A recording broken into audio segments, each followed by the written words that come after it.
यो YouTube, आपका मेरे channel में स्वागत है। गाइस, आज एक बहुत ही इम्पोर्टेंट टॉपिक से बात करने वाला हूँ आप लोगों से। मैं बात है यूसीसी की। आप लोग सब जानते हैं यूनिफॉर्म सिविल कोड। जी हाँ, यूसीसी के बारे में क्यों बात मैं करना चाहता हूँ, क्योंकि ये एक रिलेवेंट टॉपिक बन गया है जब दिल्ली के हाई कोर्ट ने एक ऐसा स्टेटमेंट दिया जिसमें कि उन्होंने ये कहा कि आज की सोसाइटी, जिसमें कि हर धर्म के लोग एक होमोजीनियस सोसाइटी की तरफ बढ़ रहे हैं, जहां की लोग एक दूसरे से inter caste, inter faith, inter religion marriages कर रहे हैं, तो वहां पे एक समान संहिता का कानून होना चाहिए। हम सब जानते हैं कि भारत में हिंदुओं के लिए अलग से कानून है, क्रिश्चियंस के लिए अलग से कानून है, मुस्लिमों के लिए अलग से कानून है। तो गाइस, जो हमारे देश में जो मेजर रिलीजन्स है, Hinduism, Islam, Christianity, Jews and Zoroastrians, ये लोग अपना अपना डिफरेंट लॉ फॉलो करते हैं। आप बोलेंगे कि इसमें क्या डिफरेंस है, तो क्या फर्क पड़ जाता है? इससे बहुत फर्क पड़ता है। ऐसा आप किसी भी देश में नहीं देखे होंगे कि डिफरेंट लॉ फॉलो किए जाते हैं। इस्लामिक राष्ट्रों में शरिया लॉ फॉलो किया जाता है। बहुत सारे इस्लामिक राष्ट्रों में एक सेक्युलर लॉ फॉलो किया जाता है, शरिया लॉ नहीं फॉलो किया जाता है। बाहर के देशों में एक कॉन्स्टिट्यूशन होता है जिसके तहत हर धर्म, हर समाज, हर व्यक्ति को न भेदभाव करते हुए उसे उस चीज को मानना ही पड़ता है। पर भारत में ऐसा नहीं है। यदि भारत में हम देखेंगे तो हिंदू 2 शादी नहीं कर सकते, पर मुस्लिम्स को अलाउ है 4 शादी करें। क्रिश्चियंस को अलाउ है इनहेरिटेंस के लॉ के बारे में कहा, उसको डिसाइड करे कि वो किस तरह से अपनी संस्था चला सकता है, किस तरह से वो प्रसार कर सकता है, अपने पैसे को जमा कर सकता है, अनुदान ले सकता है। वो कन्वर्जन का एक गंदा खेल भारत पे खेल सकता है। चर्चों में दान किया गया पैसा सरकार नहीं उसको हैंडल करती है। इस मुसलमानों के द्वारा जो ईदगाह या फिर जो भी मजारों पे दिया गया पैसा या बाहर से जो पैसा आता है, सरकार उसे हैंडल नहीं करती है। गवर्नमेंट की तरफ से सिख, इस्लाम, क्रिश्चियनिटी को अनुदान मिलता है। और अनुदान कहां से मिलता है?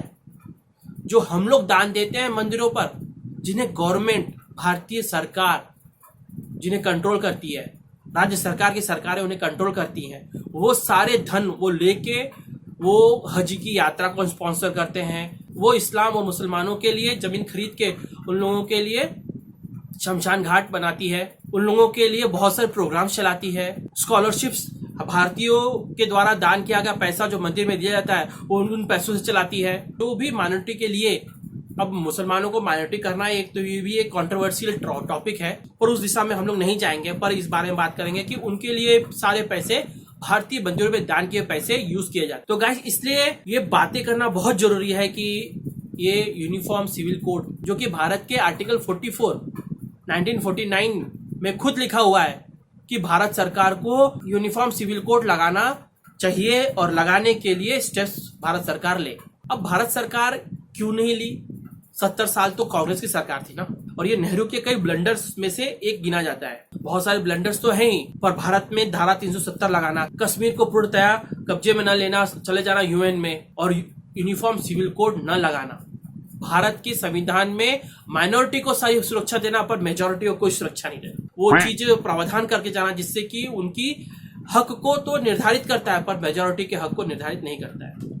इसीलिए जब हाई कोर्ट ने ये डिसीजन दिया कि होमोजीनियस जब हमारी सोसाइटी होते चली जा रही है, तो हम लोगों का एक दायित्व बनता है कि हम लोग यूसीसी लाएं। अब ये किस पहलू को इफेक्ट करेगी, और जिसके कारण ये जो बहुत सारे कंट्रोवर्सीज होने वाले हैं, प्रतिशोध होने वाले हैं, जिस तरह से सीए में देखे आप लोग, जिस तरह से किसान आंदोलन में देखे आप लोग। भले ही किसान आंदोलन और सीए आंदोलन यहाँ के हिंदू मुसलमान सब लोगों के लिए था, इवन तो सीएए भी, एनआरसी भी जो हिंदुओं के लिए भी था, मुसलमानों के लिए भी था।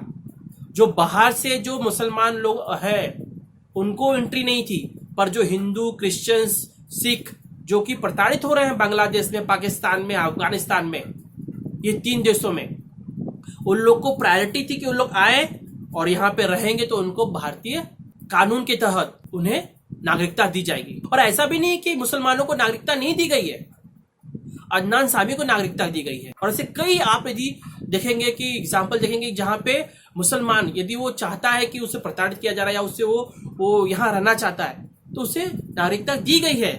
पर जो प्रताड़ित हिंदू वहां से आते हैं पाकिस्तान से, वो अभी भी कई सालों से वो कभी जमीन नहीं ले सकते, कोई जॉब नहीं कर सकते, कोई भारत सरकार की सुविधा का फायदा नहीं उठा सकते। कई सालों से वो लोग झोपड़ी में रहते हैं। वो लोग अपनी बेटी, बीवियों और अपने धर्म को बचाने के लिए पाकिस्तान से भाग के भारत में आए। गाइस, इसलिए भारत ऐसे ऐसे कानून ला रही है जिससे कि एक पूरे समाज का प्रोटेक्शन हो सके और समाज का एक ह्यूमैनिटी लेवल पर डेवलपमेंट हो सके। गाइस, जो यूसीसी लाने से जो शादी, सक्सेशन और इनहेरिटेंस में बहुत सारे जो बदलाव हैं और चेंजेस हैं और डिफरेंसेस है बहुत सारे रिलीजन्स में, जैसे हिंदू, मुस्लिम और क्रिश्चियनिटी में, वो सारे बदलावों को अलग करके एक कानून बनाया जा सकता है। यदि कोई आदमी मुसलमान है तो 4 शादी कर सकता है, पर हिंदू नहीं कर सकता जब तक कि अपनी पहली बीवी को तलाक न दे दे। जो मुस्लिम सिर्फ तलाक तलाक तलाक करके तलाक दे देता था, जिसे कि खत्म कर दिया मोदी सरकार ने ट्रिपल तलाक कानून लाकर। पर अभी भी हलाला करवाना उस औरत का जिसे तलाक दे दिया है, या फिर उसका चार औरतों से शादी करना, ये औरत के ऊपर एक तरह से जुल्म है। जो शादी होने के बाद यदि औरत चाहे कि अपने पिता के प्रॉपर्टी में इनहेरिटेंस पा सके, तो मुसलमानों में नहीं है। सक्सेशन में भी वो इनहेरिटेंस नहीं पाती है। शाहबानो केस, जो 1985 का शाहबानो केस था, उसमें सुप्रीम कोर्ट ने उस केस में उसे न्याय देते हुए और उसके बाद ये टिप्पणी की थी कि अब यूसीसी लगाना बहुत जरूरी हो गया है भारत में। तो इस सब चीजों को देखते हुए और इन सब माहौलों को देखते हुए, जिस तरह से पॉपुलेशन कंट्रोल बिल आ गया, जिस तरह से राम मंदिर बन गया, जिस तरह से धारा 370 हटा दी गई, जिस तरह से ट्रिपल तलाक हटा दिया गया, तो मुझे ऐसा लगता है मोदी गवर्नमेंट ने मूड बना लिया या मन बना लिया है। जिस तरह से सोशल मीडिया में इवन दो जजेस लोगों का भी वक्तव्य आ गया है, तो ये लोग यूनिफॉर्म सिविल कोड लाने वाले हैं। और ये कोई बुरी बात नहीं है। जिस तरह से आईपीसी मींस क्रिमिनल लॉ एक है, टैक्स एक है, मुद्रा एक है, उस तरह से लॉ यदि एक हो जाए, पर्सनल लॉ एक हो जाए, तो क्या प्रॉब्लम हो जाएगी? ये प्रॉब्लम होगी मुसलमानों को, क्रिश्चियंस को। क्यों? क्योंकि इन लोगों का एक जो फायदा ये लोग उठाते हैं, जैसे कि 2 स्तर पे इन पर बात करनी पड़ेगी। जैसे कि शादी करने में, जिस तरह से मुसलमान लोग 4 शादी कर सकते हैं, पॉलीगैमी उन लोग फॉलो करते हैं, तो वो लोग 4 शादी नहीं कर पाएंगे यदि यूनिफॉर्म सिविल कोड आ गया तो वहां पे एक ही शादी करनी पड़ेगी, वहां पे एक शादी करनी पड़ेगी, जबकि उनके कुरान में लिखा है कि आप 4 शादी करो, 5 शादी करो, बच्चे पैदा करते रहो, अपनी संख्या बढ़ाते रहो, कन्वर्जन करते रहो, तो उसमें बहुत ज्यादा फर्क पड़ेगा। पॉपुलेशन कंट्रोल बिल जो यूपी सरकार ने लाया है, उससे वो ज्यादा बच्चे पैदा करेंगे तो उनको इंसेंटिव नहीं मिलेगा, उनको प्रमोशन नहीं मिलेगा सरकारी नौकरी में, वो चुनाव नहीं लड़ पाएंगे, वो राशन नहीं पा पाएंगे। तो इसलिए ये पूरी तरह से एक तरह से सामान्य नॉर्मल समाज की क्रिएशन में ये बहुत बड़ा भागीदारी होने वाला है। ये 2-3 कानून, एक यूसीसी, एक पॉपुलेशन कंट्रोल बिल। गाइस, जब क्रिश्चियंस को देखते हैं या मुसलमानों को देखते हैं, इन लोगों को बहुत बड़े पैमाने पर बाहर से अनुदान आते हैं भारत में अपने शिक्षा संस्थानों को चलाने के लिए और कन्वर्जन की जो क्रिया लोग करते हैं, जो काम करते हैं, उसके लिए। जब भी आपने देखा होगा कि यूपी से उमर गौतम पकड़ा गया था, जो कि 1000 मूक बधिर गूंगों वालों को कन्वर्ट कर रहा था, लड़कियों को कन्वर्ट कर रहा था। क्रिश्चियंस, जो कि जोसेफ, जो आईएमए का चीफ है, उसने अपने कोरोना पेंडेमिक्स को एक अपॉर्चुनिटी की तरह देखा और किस तरह से हमें कन्वर्जन करना चाहिए। यही मध्य प्रदेश की हाल देख लें, कहीं पे भी देख लें, बड़े पैमाने पर आंध्र प्रदेश में, केरल में, छत्तीसगढ़ में, बहुत सारे राज्यों में धनाधन कन्वर्जन हो रहा है। ये प्योर रिसर्च में कहा गया है कि किस तरह से जो मुस्लिम और क्रिश्चियनिटी में कन्वर्जन हो रहा है, वो हिंदुओं के लिए भविष्य में जाकर बहुत खतरनाक है। ऐसा कहा गया है उस रिसर्च में कि 2150 में हिंदू लोग माइनॉरिटी में आ जाएंगे और मुस्लिम लोग 50% से ऊपर चले जाएंगे। जो पॉपुलेशन रिपोर्ट हुआ है 2050 में 1.7 बिलियन लोग हो जाएंगे हम लोग। क्या ये काफी सीरियस मामला है। ये 2 बिल, यूसीसी और पॉपुलेशन कंट्रोल बिल, इसको टैकल करते हैं। भारतीय सरकार जो हिंदू मंदिरों का पैसा लेती है, वो क्यों नहीं मस्जिदों का और चर्चों का पैसा लेती है? क्यों नहीं उन लोगों का पैसा, उनकी जमीन, जो कि क्रिश्चियनिटी का कहा जाता है, क्रिश्चियन संस्थान लोग पूरे भारत में सबसे ज्यादा जमीन ओन करते हैं, भारत सरकार क्यों नहीं उसे ओन करती है? या नहीं करती है तो हिंदू मंदिरों को भी वो फ्री करे, उन्हें अपने संस्थानों को चलाने का मौका दे, अधिकार दे, जिससे कि वो अपना संस्थान चला सके, क्रिश्चियनों की तरह अपने स्कूल चला सके, मुस्लिमों की तरह अपने बच्चों को गुरुकुल की शिक्षा दे सके बचपन से। ये हिंदू लोग ही हैं जिनकी मंदिर की जो एक संरचना है, एक हिंदू एजुकेशनल इंस्टीट्यूट्स हैं लाइक गुरुकुल, जो पहले थे और अभी भी क्रिएट किए जा रहे हैं खुद के दम पर, वो लोग ही भारत में लोकतंत्र को मजबूत करते हैं। आज क्या हो रहा है अरब में? अरब स्प्रिंग में क्या हुआ था? यमन, सीरिया, कितने युद्ध हुए थे, कितने मुसलमानों को मार रहे हैं। क्या आप लोगों को लगता है कि मुसलमान देशों में क्रिश्चियनों को या किसी और धर्म को उतना पावर मिलता है जितना इस भारत में, जहां पे हिंदू मेजोरिटी है, वहां पे मुसलमानों को और क्रिश्चियनों को पावर मिलता है? जितनी छूट मिली हुई है, जितने फ्रीडम मिला हुआ है। क्या आप चले जाइए ना अमेरिका में क्या हिंदुओं को, मुसलमानों को इतना फ्रीडम मिलता है क्या? कभी नहीं मिलेगा उस जगह पे इतना सारा फ्रीडम। भारत में यूसीसी आएगी, भारत में जब ये सब समान संहिता लागू हो जाएगी और पर्सनल लॉ लागू हो जाएगा, तो वहां पे जब सब सामान्य हो जाएगा, तो वहां पे एक और भारत सरकार को काम करना पड़ेगा कि जब भारतीय मंदिरों को भी फ्री करना पड़ेगा और भारतीय मंदिरों में इकट्ठा हुए पैसों को भारत सरकार को नहीं छूना पड़ेगा और उन्हें अलाउ करना पड़ेगा कि मंदिर के जो पैसे हैं, जो अनुदान दिए जाते हैं, उन संस्थानों को वो पैसा यूज करके अपने समाज के लिए, अपने देश के लिए या अपने संस्कृति के लिए जो उन्हें लगे, सहूलियत लगे, या मंदिर की देख रेख के लिए, या पुराने मंदिरों का जो जर्जर हो गए उनका उत्थान करने के लिए वो जो पैसा वो यूज कर सकते हैं, वो यूज करें। जिस तरह से क्रिश्चियन करते हैं, जिस तरह से मुस्लिम करते हैं, तब जाके भारत में हिंदूज को अपनी एक अलग से पावर मिलेगी, मुस्लिम्स को अपनी पावर रहेगी ही रहेगी, क्रिश्चियंस की अपनी पावर रहेगी ही रहेगी।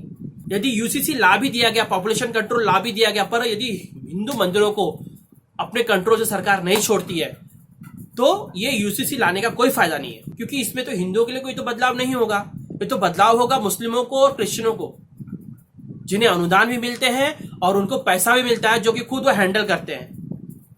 और हमने देखा किस तरह से वो हैंडल करते हैं। और इसे यदि और बेटर करना है, और इसमें मेरी जो सलाह रहेगी गवर्नमेंट को कि आप पॉपुलेशन कंट्रोल बिल भी लाइए, आप यूसीसी भी लाइए और हिंदू मंदिरों को फ्रीडम दीजिए। वो लोगों को अपने तरह से एक संस्थान बनाने की आजादी दीजिए, ताकि वो लोग अपने सारे मंदिरों को हैंडल कर सके, अपने सारे संसाधनों को, पैसों को, जायदादों को पूरी तरह से हैंडल कर सके वो लोग। उन्हें सरकार की कोई गरज नहीं है। हमने देखा कई राज्यों में मंदिरों को तोड़ा जा रहा है, जैसे आंध्र प्रदेश, पश्चिम बंगाल, बहुत सारे राज्यों में, और किस तरह से पुरातन मंदिर जो जीर्ण अवस्था में है उनका कोई पुनरुत्थान नहीं हो रहा है। उसे भी यदि हिंदू ग्रुप्स अपने एक संस्था बना के उसे हैंडल करेंगे, तो मेरा पूरा विश्वास है कि काफी भव्यता हिंदू धर्म के लिए आएगी और उन मंदिरों में आएगी, और उनके लिए ये रेवोल्यूशन की तरह होगा। जिस तरह से मुस्लिम अपने धर्म को, क्रिश्चियन अपने धर्म को हैंडल करते हैं, उस तरह से हिंदू भी कर सकते हैं। उन्हें क्यों रोका जाए? और हम लोग जो देखते हैं कि लोग शादी कर रहे हैं, इंटर कास्ट, इंटर रिलीजन, इस पे भी तो बाधा नहीं आएगी फिर, क्योंकि कोई औरत यदि मुसलमान से शादी करती है तो लव जिहाद के तहत उसे तुरंत तलाक दिया जाता है या दूसरी शादी कर ली जाती है, तो वहां पे प्रताड़ित होती है। यदि वो प्रताड़ित होगी तो उसको वो हक होगा, अंडर यूनिफॉर्म सिविल कोड के तहत वो केस कर सकती है कि भाई मुझे शादी किया है, मुझे तलाक दिया है तो मुझे हिस्सा दो, मुझे तलाक दिया है तो खर्चा भत्ता दो। यदि कोई मामला बिगड़ता भी है तो वो यूसीसी के तहत वहां पे जाकर एक न्याय की गुहार लगा सकती है। और मुझे ऐसा लगता है जब ये सब होगा तो बहुत बड़ा प्रोटेस्ट होने वाला है। जिस तरह से हम लोग ने सीए के तहत देखा था कि बहुत बड़ा प्रोटेस्ट हुआ था, दिल्ली की रोडों को जाम कर दिया गया था। अब हम लोग देखते हैं किसान प्रोटेस्ट के तहत, कोरोना के पैंडेमिक में, इतने बड़े पैंडेमिक में किसान लोग अभी भी पूरा जाम करके बैठे हुए हैं। तो ये बात आसान नहीं होगी। यदि यूसीसी आता है, यदि यूनिफॉर्म सिविल कोड भारतीय सरकार लागू करती है, तो बहुत बड़ा प्रतिरोध तो होने वाला ही है। अब देखना पड़ेगा कि इसको किस तरह से भारतीय सरकार या मोदी सरकार हैंडल करती है। और ये सुनिश्चित करना होगा कि उनकी सरकार जाने के बाद यदि लेफ्टिस्ट या कांग्रेसी सपोर्टेड कोई गवर्नमेंट आती भी है, या कोई भी सरकार ऐसी आती है जो इसे डाइल्यूट करना चाहे, तो न कर सके। काफी उन्हें कड़क प्रावधान डालने पड़ेंगे ताकि ये चीज को पलट ना सके कोई। मैं आशा रखता हूं कि ये वीडियो आप लोगों को जरूर हेल्प करेगा कि मोदी सरकार का नेक्स्ट स्टेप जो कि यूसीसी लाने का है, वो किस तरह से आपको एज ए इंडिविजुअल इफेक्ट करेगा, एज ए समाज आपको इफेक्ट करेगा, एज ए कंट्री आपको इफेक्ट करेगा। हम लोगों को एक तरह से ये बहुत बड़े पैमाने पर इफेक्ट करने वाला है। और मैं आशा रखता हूं कि ये वीडियो आप लोगों को जरूर पसंद आया होगा, और आप लोगों से रिक्वेस्ट करूंगा कि मेरे वीडियोस को जरूर लाइक करिए, मेरे चैनल को सब्सक्राइब करिए और रिक्वेस्ट करूंगा कि प्लीज जरूर शेयर करिए ताकि मुझे ग्रो होने का मौका मिलता रहे। और मेरा ये भी एक रिक्वेस्ट रहेगा कि प्लीज जरूर कमेंट करिए यार, आपको वीडियोस अच्छा लगा कि नहीं लगा, प्लीज कमेंट करते रहिए। मैं एक्सपेक्ट करता हूं कि आप लोग मेरे इस वीडियो में जरूर कमेंट करते रहेंगे, जिससे कि मुझे मालूम पड़ता रहेगा कि मेरे वीडियोस आप लोगों को अच्छे लगते हैं कि नहीं लगते हैं। और इसी बात में वीडियो में यहीं पे एंड करता हूं। हम लोग फिर मिलेंगे नेक्स्ट वीडियो में। आप लोगों को मेरा प्यार भरा नमस्कार।